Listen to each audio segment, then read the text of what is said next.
Kenapa 2009 baru dibongkar sekarang?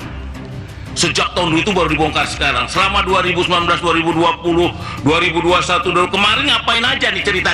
Salah satu Menteri Keuangan terbaik kemudian Bapak mengatakan apa yang disampaikan Bu Sri Mulyani di rapat Komisi 11 itu tidak berdasarkan fakta. Ini Korea ini semua menurut bosnya masing-masing. Sebelum kita mulai lebih lanjut, mohon untuk subscribe channel ini agar lebih bersemangat lagi dalam menyuarakan fakta-fakta keadilan di negara Republik Indonesia ini.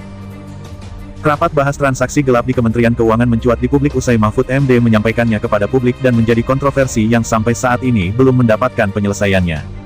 Ditambah lagi undangan DPR Komisi 3 kepada PPATK, yang hasil rapatnya masih mentah, penjelasan Ibu Menteri Keuangan di DPR Komisi 11 pun masih kurang lengkap di mata publik. Akhirnya Mahfud MD memberikan klarifikasi kepada DPR Komisi 3 tanpa Ibu Sri Mulyani. Menurut keterangan Sri Mulyani tidak bisa hadir karena ada jadwal lain. Debat sengit pun terjadi dalam ruangan DPR dan Mahfud dengan tegas menyampaikan data Ibu Sri Mulyani tidak benar. Berikut poin penting isi rapatnya. Pak Mahfud tanya pada kita, tolong dong undang-undang perampasan aset dijalanin. Republik di sini ini gampang Pak saya ini. Lobbynya jangan di sini Pak. Ini Korea ini semua menurut bosnya masing-masing. Di sini boleh ngomong galau Pak. Bambang Pacul ditelepon, Ibu Pacul berhenti, siap. Ini laksanakan Pak. Jadi dua presiden peranannya sama saya. Pembatalan uang kartal sama ini RUU ini yang mana ya Pak Presiden?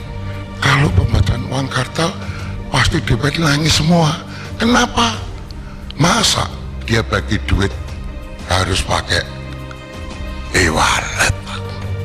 E-walletnya cuma 20 juta lagi. Gak bisa Pak, nanti mereka nggak jadi lagi. Oh iya.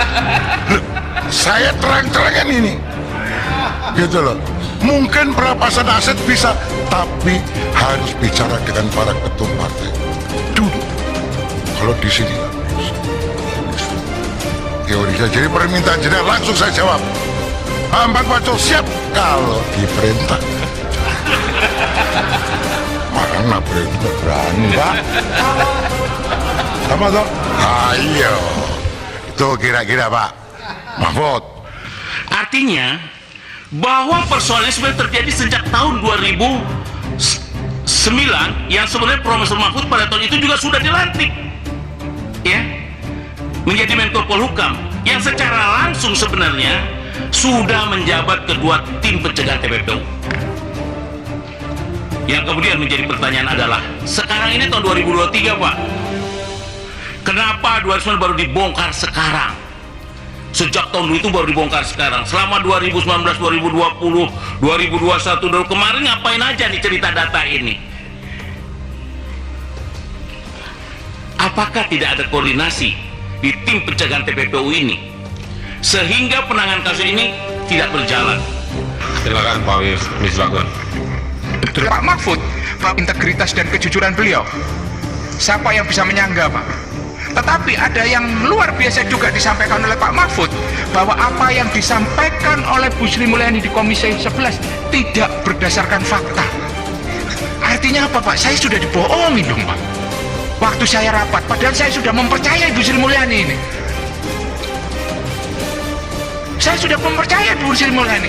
Bapak mengatakan bahwa Bapak percaya bahwa Bu Sri Mulyani adalah seorang menteri yang punya integritas, salah satu Menteri Keuangan terbaik. Kemudian Bapak mengatakan apa yang disampaikan Bu Sri Mulyani di rapat Komisi 11 itu tidak berdasarkan fakta.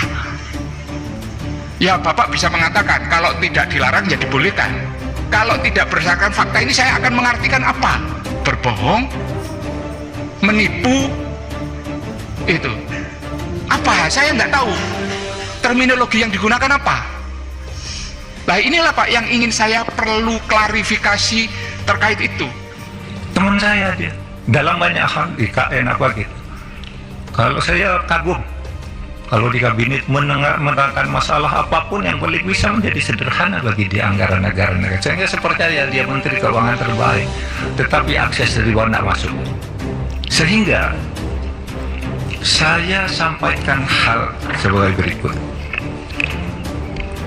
Data agregat transaksi keuangan yang 349 triliun itu dibagi ke tiga kelompok.